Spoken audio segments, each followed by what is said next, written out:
निम्न में से कौन सा अभयारण्य बटबड़ पक्षी, देखिए यहाँ पर ये बटबड़ दिखा गया है, बटबड़ पक्षी जिसको इंपीरियल सैंडगाउच बोलते हैं, उसके लिए पूरे विश्व भर में ये प्रसिद्ध है।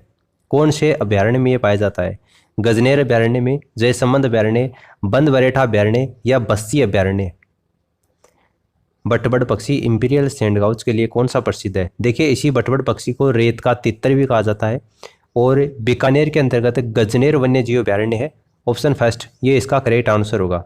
ठीक है, पशु पक्षियों की शरण स्थली के रूप में भी इसको जाना जाता है। भारत में मुल्तानी मिट्टी के उत्पादन में राजस्थान कौन से स्थान पर है? भारत में मुल्तानी मिट्टी के उत्पादन में राजस्थान कौन से स्थान पर है? पहले स्थान पर, दूसरे, तीसरे, चौथे? मुल्तानी मिट्टी आप सभी जानते होंगे क्या होती है। उसके उत्पादन में भारत में राजस्थान का स्थान कौन सा है? तो देखिए कौन सा स्थान है, राजस्थान पहले नंबर पर है। ऑप्शन फर्स्ट क्या होगा, इसका आंसर होगा। राजस्थान में कौन सा वृक्ष जो धर्म ग्रंथों में समी तथा स्थानीय भाषा में उसको जाटी कहा जाता है? धर्म ग्रंथों में उसको समी बोलते हैं और स्थानीय भाषा में उसको क्या बोलते हैं, जाटी बोला जाता है। तो कौन सा राजस्थान का वो वृक्ष है? उसी को थार का कल्प वृक्ष बोलते हैं। आपकी जानकारी के लिए बता दूं, उसी को राजस्थान का गौरव बोलते हैं, उसी को राजस्थान का कल्प वृक्ष बोलते हैं। राजस्थान का कल्प तरु भी उसी को बोलते हैं।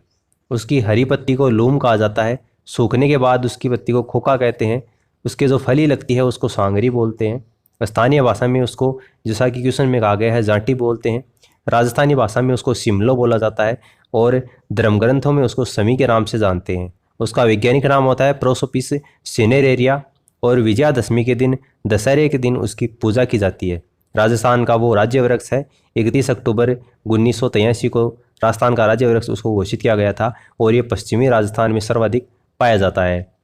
और इसमें से इसका आंसर जो भी होगा, उसके जो कीड़ा लगता है उसको सेलेस्ट्रमा बोलते हैं, उसके जो कवक लगता है ग्राइकोट्रमा बोलते हैं। ठीक है, और राजस्थान में रेगिस्तान के प्रसार को वो रोकने का कार्य करता है। तो आप समझ गए होंगे अब किसके बारे में बात कर रहे हैं, खेजड़ी वृक्ष के बारे में बात कर रहे हैं। राजस्थान में खेजड़ी दिवस मनाया जाता है 12 सितंबर 1978 से हर वर्ष ये मनाया जाता है। तो खेजड़ी क्या होगा, इस क्वेश्चन का करेक्ट आंसर होगा।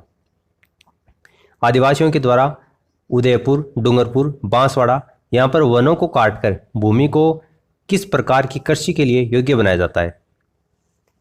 डूंगरपुर, बांसवाड़ा में वनों को काटकर भूमि को किस प्रकार की कृषि के लिए योग्य बनाया जाता है?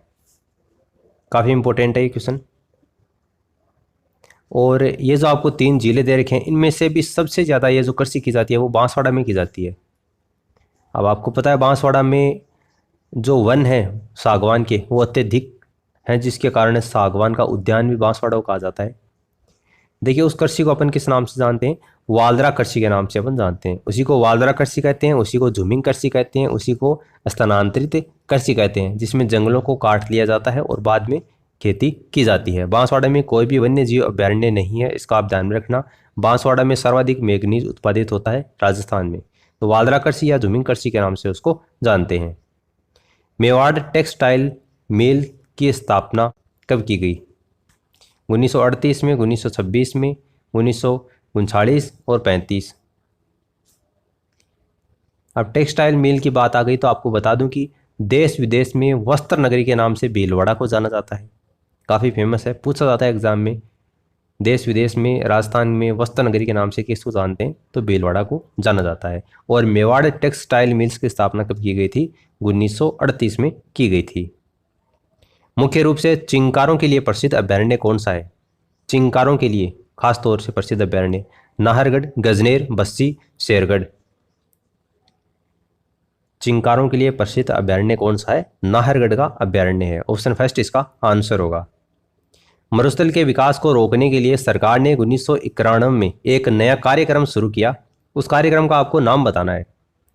मरुस्थल के विकास को रोकने के लिए 1991 में सरकार के द्वारा एक नया कार्यक्रम शुरू किया गया था और उस कार्यक्रम का नाम क्या था?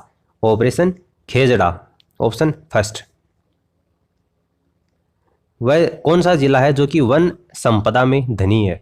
वन संपदा में धनी कहने का मतलब है राजस्थान में वो कौन सा जिला है जिसमें वनों की जो संख्या है वो सबसे ज़्यादा है, सबसे अधिक मात्रा में वन वहाँ पर पाए जाते हैं? अजमेर, पाली, बाड़मेर, उदयपुर? तो बाड़मेर तो नहीं है, आप सभी को पता है। अजमेर भी नहीं होगा, पाली भी नहीं होगा। उदयपुर क्या होगा इस क्वेश्चन का करेक्ट आंसर होगा। राजस्थान में सबसे अधिक वन उदयपुर में पाए जाते हैं, इसलिए वन संपदा के मामले में धनी राजस्थान का उदयपुर जिला है। कौन सा जोड़ा सुमेलित है? 4 आपको ऑप्शन दे रखे हैं, कौन सा जोड़ा सुमेलित है वो आपको बताना है। रणथंभौर राष्ट्रीय उद्यान काले हिरणों का संरक्षण किया जाता है, क्या यहाँ पर किया जाता है? जी नहीं, रणथंभौर राष्ट्रीय उद्यान में काले हिरणों का संरक्षण नहीं किया जाता है, इसलिए यह तो गलत है। केवलादेव राष्ट्रीय उद्यान में बाघ संरक्षण उद्यान है, जी नहीं, यह भी गलत है। मरु उद्यान जीवावशेषों का संरक्षण बिल्कुल किया जाता है, जैसलमेर बाड़मेर की सीमा के ऊपर है राष्ट्रीय मरु उद्यान, वुड फॉसिल पार्क के नाम से भी उसको जाना जाता है। जो जीवाश्म हैं उनका अवशेष है, उनका संरक्षण यहाँ पर किया जाता है।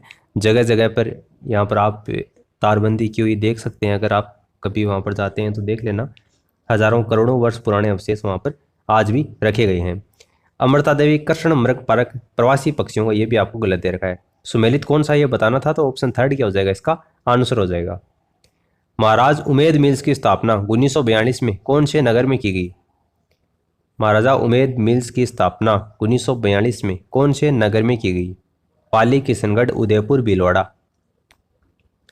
तो इसका आंसर कौन सा होगा? पाली के अंतर्गत की गई थी, ऑप्शन फर्स्ट। सागवान के वन सबसे अधिक किस जिले में पाए जाते हैं? सागवान के वन सबसे अधिक कौन से जिले में पाए जाते हैं? बांसवाड़ा, उदयपुर, चित्तौड़गढ़, कोटा। तो मैंने थोड़ी देर पहले आपको बताया था, सागवान के उद्यान के नाम से भी अपन जानते हैं बांसवाड़ा जिले को। बांसवाड़ा जिले में सागवान के सबसे ज़्यादा पाए जाते हैं। निम्न में से कौन सी जगह हाथ के बने कागज के लिए प्रसिद्ध है?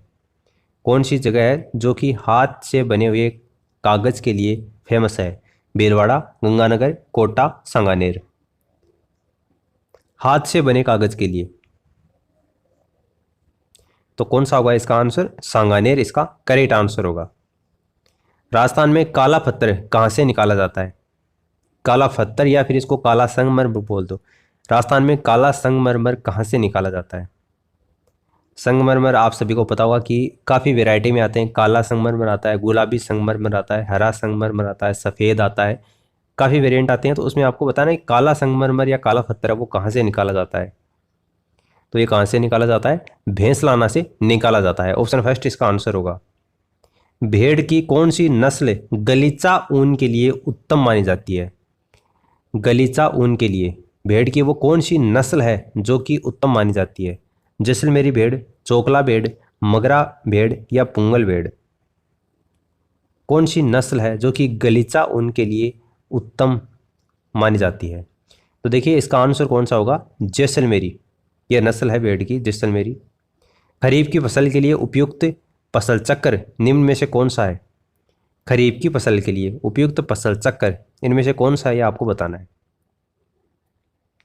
गेहूं, कपास, ज्वार, मूंग, चना, बाजरा, सरसों, मोठ, बाजरा, चावल। खरीफ की फसल के लिए उपयुक्त फसल चक्र, तो देखिए इसका आंसर होगा मोठ, बाजरा और चावल। ऑप्शन फोर्थ इसका करेक्ट आंसर होगा। तो उम्मीद करता हूं कि आपको इस वीडियो से काफ़ी कुछ जानने को मिला होगा। इस वीडियो में फिलहाल इतना ही for the time being. This is the end of the video. Thanks for listening as always. God bless you all.